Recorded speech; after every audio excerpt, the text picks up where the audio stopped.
absolutely chock full of love. Love, obviously, to your family and your husband, your children, your grandparents.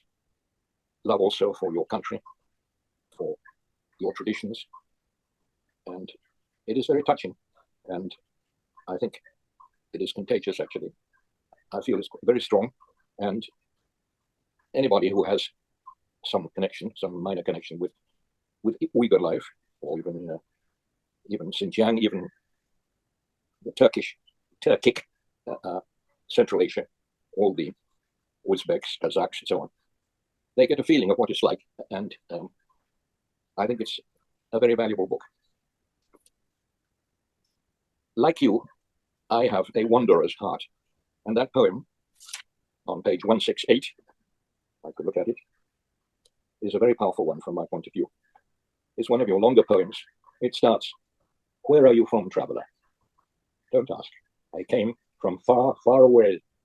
The interlocutor, the person who is speaking to you, says, "Freedom's call. That's what you can't resist." Your answer, "Exactly, and more, like a rocket's cosmic twist." Other poems which come into what I said about your whole book, which is so full of love, there are so many that I could quote from, but we could start with Rose, a beacon of hope and hope. A young girl named Rose, full of dreams, with a heart as pure as the morning dew. And then you go on, the next poem is about her entering Harvard. It's called Harvard Bound.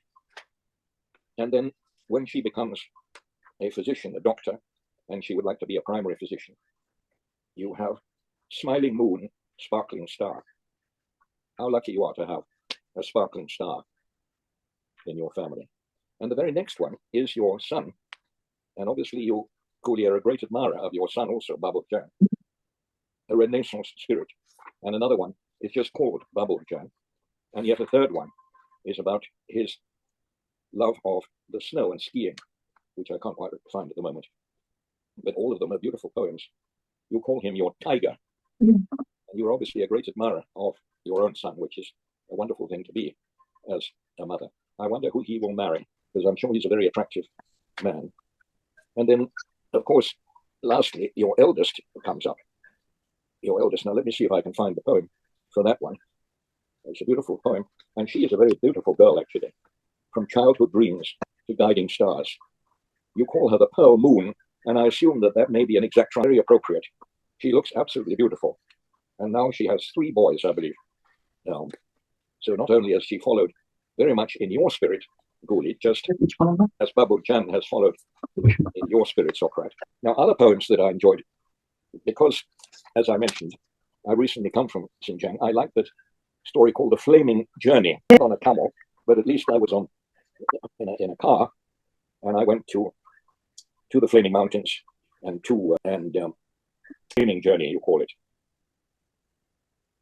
in the heart of Turpan, where history breathes, where ancient sands whisper of silk weaves, we embarked on a journey, a family tale riding camels through time, across a timeless trail. And I'm sure you had a wonderful time together, quite adventurous. Is a Valentine's Day to cherish. It was written in 2014, and there's a lovely picture of your family, although Unchi Ai is missing, I suppose.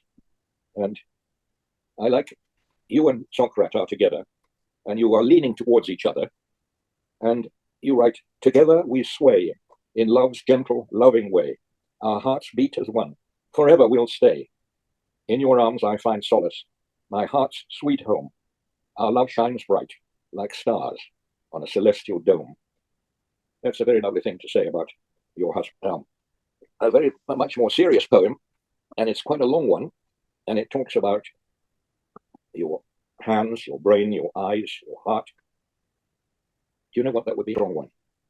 You talk about all the things you ask Allah to give you, and really, how can I say, this is a very courageous poem to write, because obviously, if the reader thinks, well, as a poetess, do you have all these things?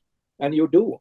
Wonderful poem, and quite a, as I say, quite a courageous one to write. You could be questioned, but actually, in the end, the reader feels the answer is yes. She has all those things, and she does all those things.